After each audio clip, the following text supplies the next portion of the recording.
नमस्कार हमारे प्यारे साथियों। पिछली वीडियो में हमने जैव विविधता अर्थात बायोडाइवर्सिटी क्या है हमने उसके बारे में पढ़ा था। अब हम इस वीडियो में जानेंगे कि बायोडाइवर्सिटी के 3 लेवल हैं। सबसे पहला आनुवांशिक विभिन्नता, जिसे हम इंग्लिश में जेनेटिक डाइवर्सिटी कहते हैं। नंबर दूसरे पर आता है हमारा जातीय विविधता, जिसे हम इंग्लिश में स्पीशीज डाइवर्सिटी कहते हैं। नंबर 3 पर हमारी आती है समुदाय एवं पारिस्थितिक विविधता, जिसे हम इंग्लिश में कम्युनिटी एंड इकोसिस्टम डाइवर्सिटी कहते हैं। हम सबसे पहले इसमें पढ़ेंगे आनुवांशिक डाइवर्सिटी। आनुवांशिक डाइवर्सिटी होता है कि एक ही जाति, जो एक जाति होती है उसमें जितनी विभिन्नता पाई जाती हैं वे सभी हमारी आनुवांशिक विभिन्नता कहलाती हैं। यानी एक ही जीन में पाई जाने वाली जो विभिन्नता होती हैं, जो अलग अलग टाइप होते हैं, हम उसे आनुवांशिक विविधता या जेनेटिक डाइवर्सिटी कहते हैं। जैसे हम जो मैंगो खाते हैं, आम खाते हैं, उसकी भी लगभग भारत में ही, हमारे अपने भारत देश में 1000 जो हैं जातियाँ, मतलब जो उसके टाइप हैं, 1000 प्रकार के मैंगो हमारे इंडिया में पाए जाते हैं। जैसे हम धान की खेती करते हैं तो भारत में ही धान की लगभग 50,000 प्रकार की जातियाँ पाई जाती हैं। ये हमारी आनुवांशिक विविधता हो गई। अब हम आगे देखेंगे कि जातीय विविधता, जिसे हम इंग्लिश में स्पीशीज डाइवर्सिटी कहते हैं। जातीय विविधता जो है ये एक ही क्षेत्र में उपस्थित जातियाँ, उनकी संख्या जो होती है और उनकी प्रचुरता का जो प्रकार होता है, यानी आनुवांशिक जो विविधता है वो तो हमारी एक ही जाति में पाई जाने वाली विविधता होती है। ये हमारी जातीय विविधता होती है कि एक ही क्षेत्र में उपस्थित जातियों की संख्या और प्रचुरता का जो प्रकार होगा हमारी, उसमें जो पाई जाने वाली, उस जाति में पाई जाने वाली जो विविधता होगी वो हमारी जातीय विविधता होगी। अब जो प्रति इकाई क्षेत्र में जातियों की संख्या को जाति प्रचुरता कहते हैं, और जो अलग अलग जातियाँ होती हैं उनमें जीवों की संख्या जातीय एकरूपता को प्रदर्शित करती है। और जो हमारे समुदाय हैं जहाँ पर विभिन्न जातियों में जीवों की संख्या लगभग देखा जाए तो समान ही होती है, तो उसे जो है समानता दर्शाते हैं। जैसे हम एग्जाम्पल के तौर पर अगर देखें तो पश्चिमी घाट पर उपस्थित जो उभयचर की प्रजाति में जैव विविधता पूर्वी घाट पर उपस्थित उभयचर जो हैं उनसे अधिक होती है।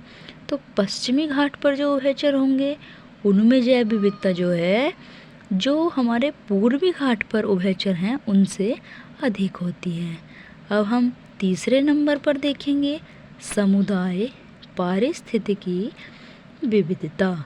ये हमारा क्या है? समुदाय यानी कम्युनिटी, पारिस्थितिकी यानी इकोलॉजिकल। अब हमारा समुदाय यानी कि समुदाय विविधता, यानी कि जो बायोटिक कम्युनिटी है उसमें विभिन्नता दर्शाती है। यानी ये एक पूरा समुदाय होगा, पूरे कम्युनिटी में जो विविधता है वो सामुदायिक विविधता कहलाएगी। और जो हमारा इकोलॉजिकल लेवल है उसमें जो हमारे जीवों की विविधता है उसमें पारिस्थितिकीय विविधता कहलाएगी। जैसे हम एग्जाम्पल के तौर पर देखें तो भारत में जो रेगिस्तान है, वर्षावन है, प्रवाल भित्ति है जिसे हम इंग्लिश में कोरल रीफ्स कहते हैं, और आर्द्र भूमि है, पतझड़ वन, ज्वारनदमुख, मैंग्रोव वन आदि पारिस्थितिक तंत्रों की विविधता नॉर्वे से अधिक है।